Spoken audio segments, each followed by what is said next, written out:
तुम और वज्रसेन दोनों मेरे क्रोध के प्रकोप से बच नहीं सकते। शांत हो जाए गुरुदेव, शांत हो जाए। कृपया आप व्यर्थ क्रोध ना करें। इससे आपकी तपस्या और आराधना का पुण्य नष्ट हो जाएगा। मेरे शिष्य होकर तुम मुझे ही उपदेश दे रहे हो। पहले यह बताओ कि मेरी आज्ञा के बिना तुम कहां अदृश्य हो गए थे? ये बताना मैं आवश्यक नहीं समझता महापंडित ध्रुवचटी। मैंने सोचा था आपका शिष्य बनकर मैं आपसे कुछ प्राप्त कर सकूंगा, परंतु आपने तो मेरे मन की शांति भी छीन ली। क्या प्रलाप कर रहे हो तुम? हाँ, मैं अक्षर अक्षर सत्य कह रहा हूँ महापंडित ध्रुवचटी। जो गुरु शिव भक्ति से प्राप्त सिद्धि के नाम पर निर्दोष को निराश्रित बना दे, ऐसे गुरु का शिष्य बनकर मुझे दुर्गति को प्राप्त नहीं करना है। यदि आपको भी दुर्गति प्राप्त नहीं करनी है तो क्रोध, अपमान और प्रतिशोध की भावना को अपने हृदय से निकाल दें। इससे आपका कोई भी कार्य सिद्ध नहीं होगा। मैं कहता हूं ये प्रलाप बंद करो। ये प्रलाप नहीं, कटु सत्य है जो मैं आज आपको सुना कर ही रहूंगा। आपका शिष्य होने के नाते मैंने सुमति की सहायता की, आपके पाप का प्रायश्चित करने के लिए। सुमति को समाप्त करने के लिए आपने अपना कोई भी प्रपंच शेष नहीं छोड़ा। अब भी समय है महापंडित, दूसरों का बुरा सोचना छोड़ दें, अन्यथा भगवान भोलेनाथ का कोप आप पर बरस पड़ेगा। लगता है तू बड़ा ही धृष्ट और कृतघ्न शिष्य है, और आज तेरी मृत्यु मेरे ही हाथों लिखी। नारायण नारायण। तुम आप? हाँ, स्वयं भगवान भोलेनाथ ने मुझे यहाँ आपका शिष्य बनने के लिए भेजा था, आपकी शिव भक्ति की थाह लेने के लिए। परंतु आपकी शिव भक्ति सत्वहीन निकली। भगवान भोलेनाथ आपकी रक्षा करें। नारायण नारायण।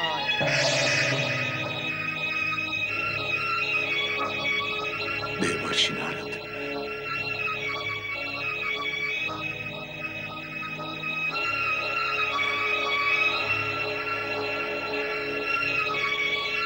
हे शिव शंकर, अब क्या होगा?